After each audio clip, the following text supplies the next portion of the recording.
నమస్తే అక్షరం కార్యక్రమానికి స్వాగతం. ఈరోజు మన అక్షరం అతిథి డాక్టర్ ఏనుగు నరసింహారెడ్డి గారు. ఆయన కవి, వ్యాసకర్త, గీత రచయిత కూడా. ఆయన రాసిన పుస్తకం తెలంగాణ రూబాయిలు ప్రత్యేకమైన పుస్తకంగా చెప్పుకోవచ్చు. తెలంగాణ సాహిత్యంలో చూసుకున్నట్లయితే వచన కవిత్వానికి చాలా పేరుంది. వచన కవిత్వానికి సంబంధించి ఎన్నో పుస్తకాలు వచ్చినా కానీ రూబాయిలకు సంబంధించి లేదంటే శతకాలు కూడా వింటూ ఉంటాం, కానీ శతకాల్లో కూడా ప్రత్యేకమైన శతకాలు చాలా తక్కువగా ఉంటాయి. అలాంటి ఎన్నో పుస్తకాలు ఆయన రాశారు, అనువాదం చేశారు. కార్యక్రమం మొదలుపెట్టే ముందు కవిత్వంతో మొదలు పెడదాం. మీకు నచ్చిన ఒక కవిత్వంతో ఈ కార్యక్రమాన్ని మొదలు పెడదాం. నా ఇటీవలి కవితా సంపుటిలోంచి ఒక కవిత. దేవతలు కూడా ఊరికి దూరం కాటికి దగ్గర, నా వైద్యానికి అంత ఖర్చొద్దురా అని అమ్మ గోల పెట్టినప్పుడు మనం ఏ దిక్కున తలపెట్టి గాంభీర్యాన్ని నటించాలి? రోజూ కీచులాడే సగపుటావిడ ఆసుపత్రి పడక మీద ఆలోచనల్లో పడి, వంట అసలే రానివాడివి హోటల్లోనైనా సరిగ్గా తిను అన్నప్పుడు ఉబికి వచ్చే నీళ్లను కన్నీళ్ళనే అంటారా? నుమాయిషులో అందమైన ఆటబొమ్మలను చూసి గంతులేసిన చిన్నపిల్లకు మన జేబు గుర్తొచ్చి ఇప్పుడొద్దులే నాన్న అని సర్దుకున్నప్పుడు పిల్లలే మనకన్నా ఎదిగిపోయారా అని కళ్ళల్లో పొంగే జలపాతాన్ని ఏమంటారు? అత్తగారింటికి అమ్మగారింటికి నడుమ పూలతీగ మీద ఊయలూగుతున్న బిడ్డ ఏదో ఒకరోజు నాన్న మా ఇంటికెళ్తానన్నప్పుడు లోలోన కరిగే అంతరంగపు జల పేరేమిటి?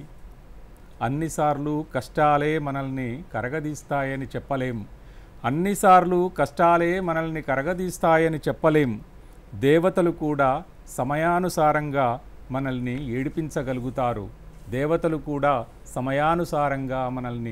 ఏడిపించగలుగుతారు. రూబాయిలు, తెలంగాణ రూబాయిలు అన్న పుస్తకం తీసుకొచ్చారు, ప్రత్యేకమైన పుస్తకం. ఆ పుస్తకానికి ఆంధ్ర సారస్వత పరిషత్ వారి అవార్డు కూడా దక్కింది. అయితే అవార్డులు వస్తాయి, కానీ ఆ పుస్తకాలు అనేవి రావడం అనేది చాలా అరుదైన విషయం. దాంట్లో మీరు డెప్యూటీ కలెక్టర్గా చేశారు, తహసీల్దార్గా చేశారు, చాలా పదవులు. నేను చెప్పేవి చాలా తక్కువ.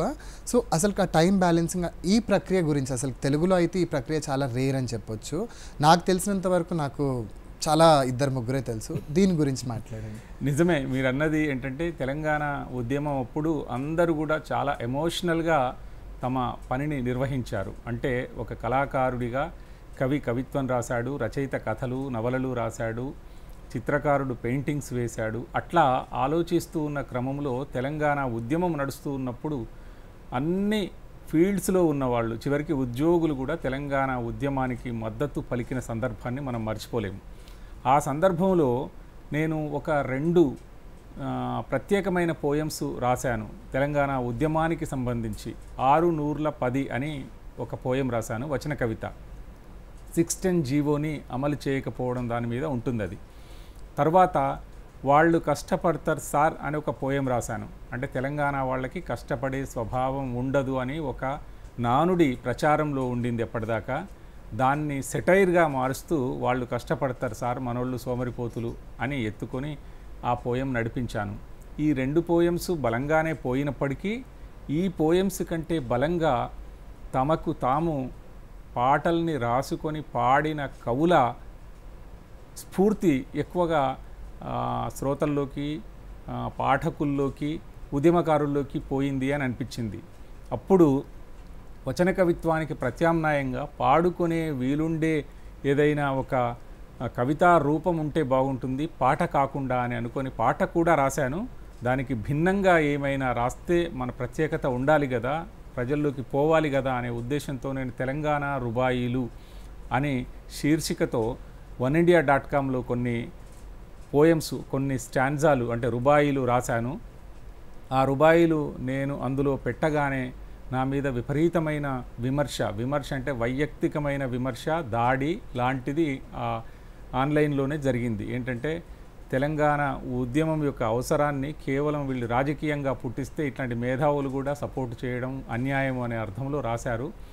దాని తర్వాత చర్చ ఇటు జరిగింది అటు జరిగింది. నన్ను విమర్శించిన వాళ్లతో సమానంగా, వ్యతిరేకించిన వాళ్లతో సమానంగా మద్దతు తెలిపిన వాళ్ళు కూడా వచ్చారు. అట్లా ఆ ఉద్యమంలో ఇంకా చాలా పత్రికల్లో చాలా పోయమ్స్ ఇదే శీర్షికతో, తెలంగాణ రుబాయిలు అనే శీర్షికతో రాశాను. రాసిన తర్వాత తెలంగాణ రుబాయిలు చాలామంది తమ నోళ్లతో పాడి రికార్డు చేసి వీడియోలు ఆడియోల రూపంలో ప్రచారం అయ్యాయి. ఆ పోయమ్స్ని మేము వేస్తాము, ఆ పోయమ్స్లో ఎక్స్టెన్షన్ ఉంటే ఇంకా ఇవ్వండి అని ఆంధ్రప్రభ వాళ్ళు అడగడం వల్ల ఒక 3 సంవత్సరాల 1 నెల పాటు వీక్లీ సీరియల్ తెలంగాణ రుబాయిలు పేరు మీద ఆంధ్రప్రభలో రాయడం జరిగింది. అప్పుడు తెలంగాణ ఉద్యమమే కాకుండా తెలంగాణ భవిష్యత్తు, తెలంగాణ గ్లోరిఫికేషన్ అంతా అందులో పెట్టాను. అందులో 1-2 పోయమ్స్ అంటే ఉద్యమానికి సంబంధం లేని పోయమ్స్ కూడా తర్వాత రాశాను తెలంగాణ రుబాయిల శీర్షికన.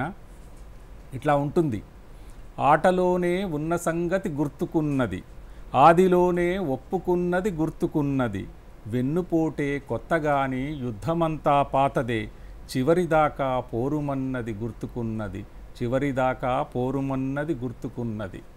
కలలోనూ ఒక కల ఉంటుంటది, ఇలలో మరి ఒక ఇల ఉంటుంటది, వలయం లోపల వలయం మనుగడ, కథలో ఇంకొక కథ ఉంటుంటది అనే ఒక తాత్వికత, మార్మికత ఉండే పోయమ్స్ కూడా తెలంగాణ రుబాయిల పేరు మీద నేను రాయడం జరిగింది. మీరు ఒక ప్రశ్న అడిగారు, దాంతోపాటుగా వచన కవిత్వం కాకుండా మీరు రుబాయిలు రాశారు, ఇంకా ఒకరిద్దరు మాత్రమే రుబాయిలు రాశారు, ఎందుకు దాన్ని తక్కువ మంది రాశారు, తెలుగులో ఎవరు మొదలుపెట్టారు అనే ప్రశ్న అడిగారు. నిజానికి అది దాశరథి గారే తెలుగులో మొదలుపెట్టారు. దాశరథి తర్వాత కొద్దిగా సి నారాయణ రెడ్డి గారు కూడా రాశారు. వాళ్ళకున్న వ్యాపకాలు, వాళ్ళకున్న ఇతర రచనల ప్రభావంతో అవి టచ్ చేసి వదిలిపెట్టారు. దాన్ని తర్వాత ఉద్ధృతంగా రాసిన వాళ్ళు తిరుమల శ్రీనివాసాచార్య గారు. ఆయన పుంఖానుపుంఖాలుగా రుబాయిలు రాశారు. ఆ తర్వాత నాకంటే ముందు పెన్నా శివరామకృష్ణ గారు కొద్దిగా రాశారు. ఇంకా ఆంధ్ర ప్రాంతం నుండి కూడా కొద్దిమంది రాశారు. ఇది ఏంటంటే ఫారసీ నుండి వచ్చినటువంటి ఒక కవితా రూపం. ఉమర్ ఖయామ్ దీన్ని తొలుత సృష్టించినవాడు. ఉమర్ ఖయామ్ తన జీవిత కాలంలో జరిగినటువంటి అలజడి రాజకీయ సంఘర్షణలను చూసి ఒక తాత్విక ధోరణికి లోనై రాసినటువంటి రుబాయిలను తర్వాత అన్ని భాషల్లోకి ఆ భావజాలం అనేది విస్తరించిన తర్వాత స్వతంత్రంగా ఒక రూపంగా, కవితా రూపంగా తెలుగులోకి కూడా వచ్చింది. రుబాయిలో రదీఫ్, కాఫియా నిర్వహించి రాయడం మాత్రమే రుబాయి అనిపించుకుంటుంది. కేవలం అంత్యప్రాస పెట్టి కొంతమంది రాస్తూ ఉన్నారు, అది రుబాయి కాదు. అట్లాంటి వాటి వల్ల ఈ క్లిష్టతను పాటించి దాంట్లో చమత్కారం సాధించడం చాలా కష్టము అని దీన్ని అందరూ దూరం పెట్టారు అని నాకు తర్వాత అర్థమైంది. తర్వాత మీ తొలి కవిత్వ సంపుటి సమాంతర స్వప్నం, ఆ తర్వాత చూసుకున్నట్లయితే చాలా కవిత్వ సంపుటాలు వచ్చాయి, కానీ ఆ టైంకి తెలంగాణ ఫార్మేషన్ అనేది లేదు. సో కవిగా ఒక గుర్తింపు అనేది ఎవరైనా కోరుకుంటున్నప్పుడు అస్తిత్వం అనేది ఉంటుంది, జనజీవితము ఉంటుంది, చుట్టూ సమాజం కూడా ఉంటుంది. సో ఆ పుస్తకం వచ్చిన తర్వాత, దానికంటే ముందు, ఆ పుస్తకం వేయక ముందు, వేసిన తర్వాత ఆ లైఫ్ కానీ కవిత్వం కానీ మీరు గమనించిన మార్పులు? నిజానికి 1995లో ఆ పుస్తకం ప్రచురించాను. 1990 నుండి నేను సీరియస్గా వచన కవిత్వాన్ని పరిశీలిస్తూ నేర్చుకుంటూ రాయడం అనేది జరిగింది. ఆ కవిత్వంలోని ప్రధాన వస్తువు, అప్పుడు నేను నిరుద్యోగిని కాబట్టి సమాంతర స్వప్నం నిండా నిరుద్యోగం ఉంది, నిరుద్యోగానికి సంబంధించిన కవిత్వం ఉంది. 1995లో నేను పుస్తకం ప్రచురించడం, నేను ఉద్యోగంలో చేరడం ఒకేసారి జరిగిపోయాయి. అట్లా ఏపీపీఎస్సి గ్రూప్ 2A పరీక్షల్లో నేను ఉద్యోగం సంపాదించి అందులో చేరిన తర్వాత కవిత్వం దాంట్లో కొత్త వస్తువుని ఏరుకోవడం మొదలుపెట్టాను. మీరు నా 2వ కవితా సంపుటి నేనే అని ఉంటుంది. దాంట్లో చూస్తే రెవెన్యూ శాఖలో ఉన్నటువంటి సాధక బాధకాలు అందులో రిఫ్లెక్ట్ అయ్యాయి. మూలమలుపు అన్న పుస్తకానికి సంబంధించి ఇప్పటికీ కూడా, అంటే సరే మీరు అంతకు ముందు రాశారు, తర్వాత రాశారు, మళ్ళీ కొత్తగా వస్తున్నాయి, కానీ కొన్ని పుస్తకాలు ప్రత్యేకంగా మాట్లాడుకుంటారు. వాటిలో తీసుకున్న అంశాలు కావచ్చు, ఏవైనా కావచ్చు. సో ఆ డెన్సిటీ అనేది ఒకటి ఉంటుంది కదా, దాన్ని బట్టి ప్రత్యేకంగా మరీ మాట్లాడుకుంటుంటారు. ఈ మూలమలుపు పుస్తకం బ్యాక్గ్రౌండ్ అంటే ఇన్స్పిరేషన్ కాదు, కానీ అంశాలని తీసుకోవడం. ఎందుకంటే నాకు ముఖ్యంగా అడగడానికి రీజన్ ఏంటంటే, మీరు ఒక ఆఫీసర్, సో ఆ భయాలనే ఉంటాయి చాలా వరకు, దాని గురించి. భయాలంటే ఎక్కడ మనము డిసిప్లిన్ని అతిక్రమించము, కానీ ఒక పౌరుడిగా, ఒక బాధ్యతాయుతమైన వ్యక్తిగా మనం ఫీల్ అయినవి పోయిటరీలో ఎక్స్ప్రెస్ చేయడానికే నేను ప్రయత్నించాను. మీరు అన్నారు మూలమలుపు అనే పుస్తకాన్ని తీసుకుంటే, అది 2018లో ప్రచురించాను. 2018లో ప్రచురించినప్పటికీ అందులో పోయమ్స్ 2013, 14, 15, 16, 17 ఆ ప్రాంతంలో రాసిన పోయమ్స్. ఇందులో తెలంగాణ ఉద్యమపు ఆకాంక్ష ఉంది.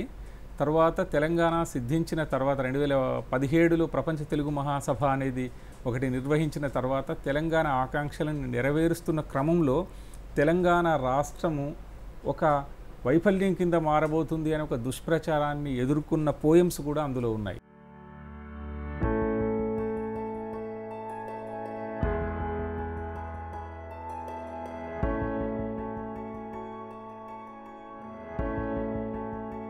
ఒక సాహిత్యకారుడిగా మిమ్మల్ని పక్కన పెడితే మీరు ఒక ఆఫీసర్గా తెలుగు మహాసభలు అప్పుడు ఆ జ్ఞాపకాల గురించి.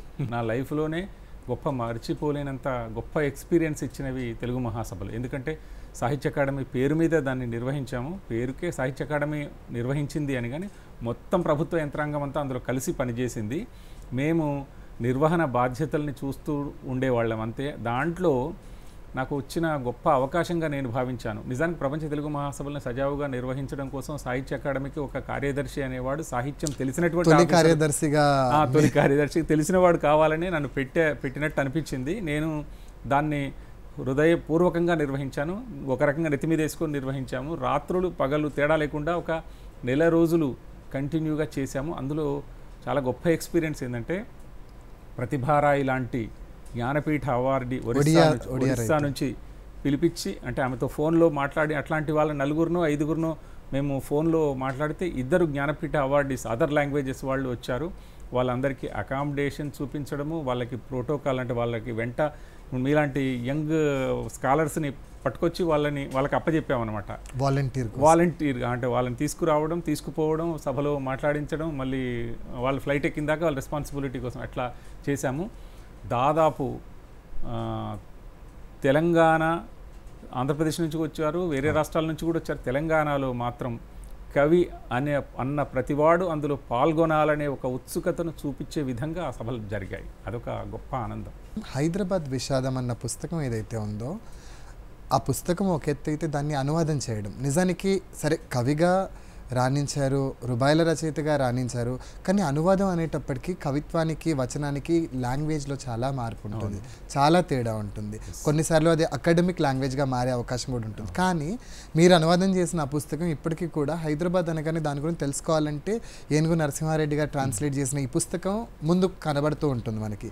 ఈ అనువాదం గురించి నిజమే, మీరు ఇందాక అడిగిన ప్రశ్నకి నేను ఇది కూడా జవాబు అవుతుంది. ఏంటంటే తెలంగాణ మూమెంట్ నడుస్తూ ఉన్నప్పుడు వచన కవిత్వం రాసాము, రుబాయిలు రాసాము, వ్యాసాలు రాసాము, అన్నీ రాస్తూ ఉన్న క్రమంలో హైదరాబాదుకు సంబంధించిన రిలేటెడ్ చరిత్రని డిగ్ చేస్తూ ఉన్నాం అందరం. డిగ్ చేస్తూ ఉన్న క్రమంలో, తవ్వుతూ ఉన్న క్రమంలో ట్రాజెడీ ఆఫ్ హైదరాబాద్ అని మీర్ లాయక్ అలీ రాసిన పుస్తకం నాకు కంటపడింది. ఆ పుస్తకం చూస్తే అదంతా మనకు తెలియని మన చరిత్ర, నిన్న మొన్న జరిగిపోయిన చరిత్రే మనం సరిగ్గా పట్టించుకోని చరిత్ర అంతా అందులో చాలా ఫస్ట్ పర్సన్ రాశాడు. ఆ కాలపు అంటే హైదరాబాద్ సంస్థానం ఇండియాలో విలీనమవుతున్నప్పుడు ఎవరైతే ఇక్కడ దీవాన్గా ఉన్నారో ప్రైమ్ మినిస్టర్ అందరూ, ఆ దీవాన్ ఆ మొత్తం ఇన్సిడెంట్కి సంబంధించిన డేట్స్ అండ్ ఈవెంట్స్తో సహా అందులో రాశాడు. తన ఒపీనియన్స్ కలిపి రాశాడు. అది ఆయన ఫస్ట్ పర్సన్ రాసిన పుస్తకం కాబట్టి చాలా ఎఫెక్టివ్గా, అట్రాక్టివ్గా. తర్వాత మన ఊర్లన్నీ వస్తాయి. ఢిల్లీ నుంచి మిలిటరీ వస్తూ ఉంటే, విజయవాడ నుంచి వచ్చే మిలిటరీ సూర్యాపేట నుంచి, కోదాడ నుంచి, చివరికి చిట్యాల, చౌటుప్పల నుంచి హైదరాబాద్కి వస్తున్నట్టు ఆ పుస్తకంలో ఉంది. మన ఊర్ల గురించి ఇంత చక్కటి ఇన్ఫర్మేషన్ ఉన్న ఈ పుస్తకం తెలుగులో లేదే, తెలుగు వాళ్ళకి చాలామందికి తెలియదు అన్నారు. అందువల్ల ఆ పుస్తకం నాకు చాలా నచ్చి గుడిపాటి గారు, పాలపిట్ట ఎడిటర్ గుడిపాటి గారు ఈ పుస్తకాన్ని ఒకసారి చదివి దీని మీద ఒక వ్యాసం రాయమని నాకు ఇచ్చాడు. ఆ వ్యాసం రాసే క్రమంలో పుస్తకం అంతా చదివితే అసలు దీన్ని తెలుగులోకి తేవాలి అనిపించి ఒక 1.5 year కష్టపడి అనువాదం చేశాను. అనువాదాన్ని అందరూ మెచ్చుకునేది ఎందుకు అంటే అది ఒరిజినల్ లాగా ఉంది, ఏదో ఇంగ్లీష్ నుంచి అనువాదం చేసిన భాషలాగా లేదు అన్నారు. నాకు కూడా అదే సంతృప్తినిచ్చింది. మీరు ఒక శతకాన్ని తీసుకొచ్చారు. నిజానికి అఫ్కోర్స్ రాసింది మీరే, బట్ కొన్నిసార్లు కొన్ని మాట్లాడకూడదు. బట్ ఇక్కడ సాహిత్యం కాబట్టి సాహిత్యకారుడిగా అడుగుతున్నాను. ఆ శతకం గురించి, దాంట్లో పద్యాల గురించి చెప్పండి. అంటే నేను 2 శతకాలు రాశాను. ఒకటి మట్టిపాట అని తెలంగాణ మూమెంట్ అప్పుడే రాశాను. ఇది మన దేశపతి గారు పాడారు. దేశపతి గారు పాడిన శతకమే నేను ఇప్పుడు మాట్లాడుతుంది. అది 2001-2లో రాసినవి కొన్ని, 2003, 4, 5 ప్రాంతంలో రాసినవి, 2006లో ఒక క్యాసెట్గా ఫస్ట్ రిలీజ్ చేశాం. క్యాసెట్గా ఫస్ట్ రిలీజ్ చేసిన తర్వాత తెలంగాణ మూమెంట్లో చాలా క్లిక్ అయింది. అది క్లిక్ అయిన తర్వాత దాన్ని పుస్తక రూపంలో ఉండాలని పుస్తక రూపంలో కూడా ప్రచురించడం జరిగింది. ఇది మట్టిపాట. దీంట్లో చాలా సాధారణ విషయాలు, ప్రపంచీకరణ విషయాలన్నీ ఇందులో ఉన్నాయి. అప్పులోళ్ళు పైసలు అడిగితే ఎట్లంచు, పొట్ట కూటి గింజలెట్టులనుచు, వెరచి రైతు బిడ్డ ఉరికొయ్య కూగెరా, పల్లె బతుకు మాది పాడుగాను, ఉన్న ఊరు నిడిసి కన్న తల్లి నిడిసి పంట చేలా నిడిసి పశుల నిడిసి, బోరు బండ్ల మీద ఘోరంగా తిరిగేము, పల్లె బతుకు మాది పాడుగాను, పల్లెలేల తరిగే పట్నమేల పెరిగే, తెలివి తోడ చూడ తేటపడు, ప్రపంచ బ్యాంకు బాకు, పల్లె బొండిగా దెంచే, పల్లె బతుకు మాది పాడుగాను అని ఇందులో నేను చెప్పాను. ఈ పద్యాలు కూడా చాలామంది మీకు తెలుసు, క్యాసెట్లుగా బయటకు వచ్చాయి. తర్వాత ఇంకోటి ఎన్నికల శతకం. ఇంకోటి ఎన్నికల శతకం కంటే ముందు ప్రపంచీకరణ ఎట్లా ఇబ్బంది పెడుతుంది అని చెప్పడానికి, వెస్టర్న్ వాళ్ళు ఎందుకు ముందు ఉంటున్నారు అనడానికి ఒక పద్యం ఉంది, అట్ట మీద వేశారు. విశ్వ విపణి మీద వింతైన పెత్తనం, పడమటోళ్ళకెట్ల పట్టుబడియే, తరచ అమెరికనుల కురుచబుద్దెరుకవును, పల్లె బతుకు మాది పాడుగాను అని రాశాను. దీన్ని చాలా బ్రహ్మాండంగా ప్రజలు రిసీవ్ చేసుకున్నారు. ఇంకా అన్నారు మీరు రెండవ శతకం గురించి. ఎన్నికల శతకం కొద్దిగా క్రిటికలే. దీంట్లో వీళ్ళు ఒకలాగా వాళ్ళు ఒకలాగా అనే ఉద్దేశం కాకుండా, జనరల్గా ఎన్నికల్లో సజావుగా నిర్వహించలేని పరిస్థితి ఒకటి ఉండడం గమనించి ఖేదపడి వేదనతో రాసినటువంటి శతకం ఇది. 7 కోలల బాయి. 7 కోలల బాయి అంటే చాలా లోతైన బాయి అనే అర్థం. అంటే మనం దాన్ని గవేషణ చేయలేము, దాన్ని లోతు కనుక్కోలేము అని చెప్పడం కోసం ఎన్నికలకు నేను ఆ పేరు పెట్టాను.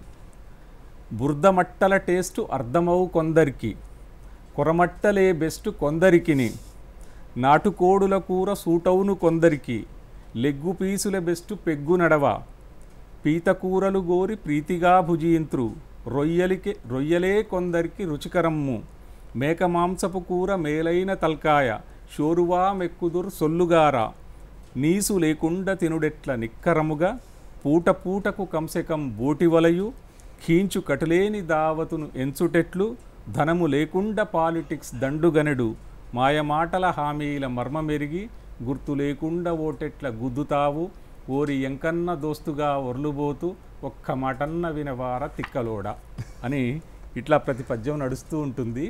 ఇంకొక గొప్ప విషయం ఏమనిపించిందంటే, గుర్రం జాషువా గారు తెలుగు వాళ్ళకి చాలా ప్రీతిపాత్రులు. డిలాన్ థామస్, ఆయన అమెరికన్ సాహిత్యంలో ఆయనది ఒక ప్రత్యేక స్థానం. వీరిద్దరికి సంబంధించి వీళ్ళ సాహిత్యంలో వీళ్ళు రాసిన కవిత్వంలో బాల్యం, ఎందుకంటే బాల్యం అనేది చాలా అపురూపమైన విషయం, అందరికీ దక్కేది కూడా కాదు. ఆ విషయం గురించి నాకు కేవలం తెలుగు కాకుండా ప్రపంచంలో ఇతర సాహిత్యాల అధ్యయనం కూడా ఇష్టం.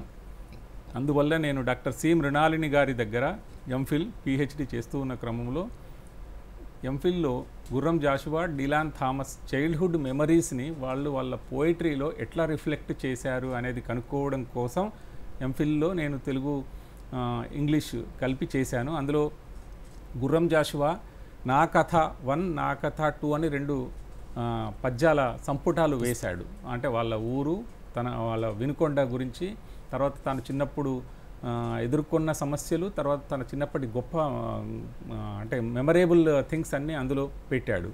అట్లాగే డీలాన్ థామస్ ఫెర్న్ హిల్ అని, తర్వాత 16 పోయమ్స్ అని ఆయన పుస్తకాల పేర్లు. ఆ పుస్తకాలలో తన ఆంట్ అంటే వాళ్ళ అత్తయ్య ఆయనని పెంచుతుంది ఫెర్న్ హిల్ ఏరియాలో. ఆ ఏరియాలో తను పెరిగినప్పటి పరిస్థితులని వ్యక్తీకరించిన దాంట్లో వీళ్ళిద్దరికీ సామ్యం కనిపించింది, అంటే పోలికలు కనిపించాయి. ఆ పోలికని అర్థం చేసుకోవడం కోసం ఆ థీసిస్ రాశాను.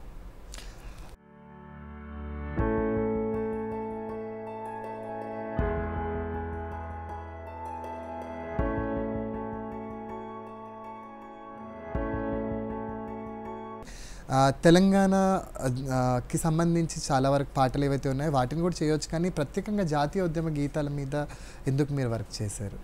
హైదరాబాద్ ప్రాంతంలో ఉన్న వాటిని జాతీయ గీతాలుగా వాళ్ళు చాలా వరకు గుర్తించలే. ఎందుకంటే మన గరిమెల్ల మా కొద్దీ తెల్లాదొరతనాన్ని తెల్లదొరతనం. పట్టించుకున్నంతగా తెలుగోళ్ళు ఇక్కడ వచ్చినటువంటి గీతాలను పట్టించుకోలేదు. ఇక్కడ వచ్చిన గీతాలు ఏంటి అంటే కమ్యూనిస్టు గీతాలు, కమ్యూనిస్టు ప్రభావంతో, అంటే సాయుధ పోరాటంలో భాగంగా లేదా అప్పటి స్టేట్ కాంగ్రెస్ ఇచ్చినటువంటి పిలుపుని అందుకొని ప్రజలు విలీనం కోసం, అంటే రెండు వాళ్ళ కాజెస్ కోసం ఇక్కడ ఫ్రీడమ్ ఫైట్ ఇక్కడ కూడా నడిచింది. ఏంటంటే భారతదేశంలో విలీనం, బాధ్యతాయుత ప్రభుత్వం అనే రెండు లక్ష్యాల కోసం ఇక్కడ కూడా పనిచేశారు. ఇక్కడ కూడా కొన్ని పాటలు వచ్చాయి, పద్యాలు వచ్చాయి.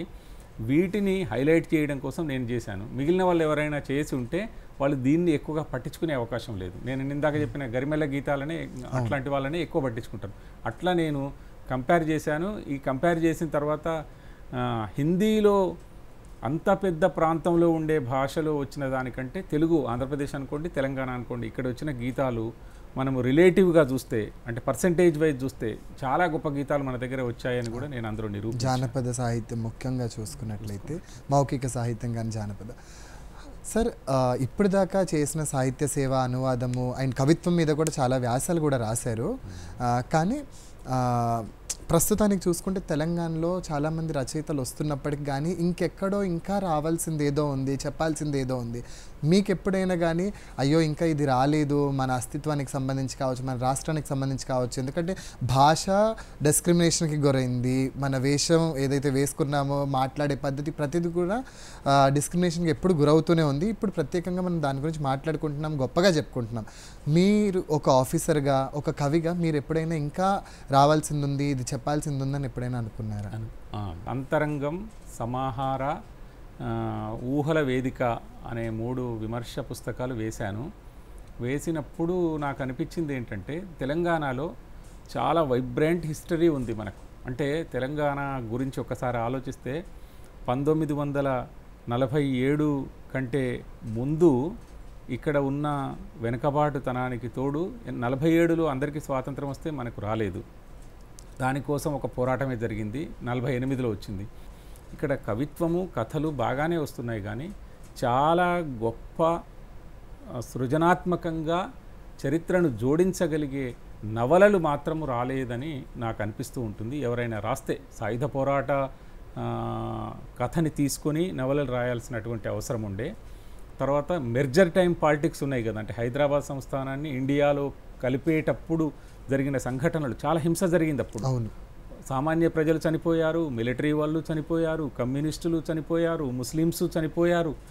వీటన్నింటినీ కలిపి ఒక్క నవల ఏదన్నా ఉందా అంటే లేదు. కేవలం ఒటికోట ఆల్వార్ స్వామి మాత్రమే 2-3 నవలలు, కథలు, ప్రజల మనిషి లాంటివి రాశాడు. కానీ మిగిలిన వాళ్ళు ఎవరు ఆ దిశగా ప్రయత్నించలేదు. దాశరథి కృష్ణమాచార్య మోదుగులు అట్లాంటివి రాశారు. కానీ ఇంకా పెద్ద సంఖ్యలో రావాల్సిన అవసరం ఉండే. ఇప్పుడు కూడా రాయొచ్చు, కాలం ఏమీ మించిపోలేదు అని ఉంది. అట్లా అది వస్తే అదొక గ్యాప్ ఫిలప్ అవుతుందని నేను అనుకుంటాను. చివరిగా కార్యక్రమం ముగించే ముందు నేనే అన్న పుస్తకం నాకు చాలా ఇష్టమైన పుస్తకం. ఆ పుస్తకంలోంచి మా ప్రేక్షకుల కోసం ఒక కవిత. బతుకమ్మను గ్లోరిఫై చేస్తూ నేను రాసినటువంటి ఒక పోయం. బతుకమ్మ కళ. చెట్లు పిట్టల దుప్పట్లను తీయనే లేదు, చెరువు కమలం పెదవులతో నవ్వనే లేదు, చల్లగాలి పల్సనై పైకెగరనే లేదు, మేం తంగేడు పూల మీద మంచు చుక్కల్ని తుడిచే వేకువ తుమ్మెదలమయ్యేవాళ్ళం. మేమలా మూటగుట్టల మించి మూలబాయి డొంకల్లోకి పరుగు పెడితే పొద్దుటెండ పెట్టిన తొలి ముద్దుకు ఎర్రజల్కల్లో గునుగు రంగు రంగులుగా పులకించేది.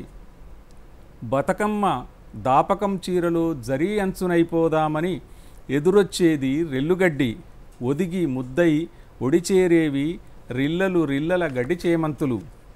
దసరా సెలవుల్ని సోంపువ్వుకు అంకితం చేసి గుట్టల్ని అల్లుకున్న నల్లమబ్బుల్ని తరిమేస్తూ బోటిగుండు మీద ఆనందం జెండాల్ని పాతినప్పుడు బతుకమ్మ పండగ అక్కలకు బదులు మాకే 2 వారాల ముందు మొదలయ్యేది.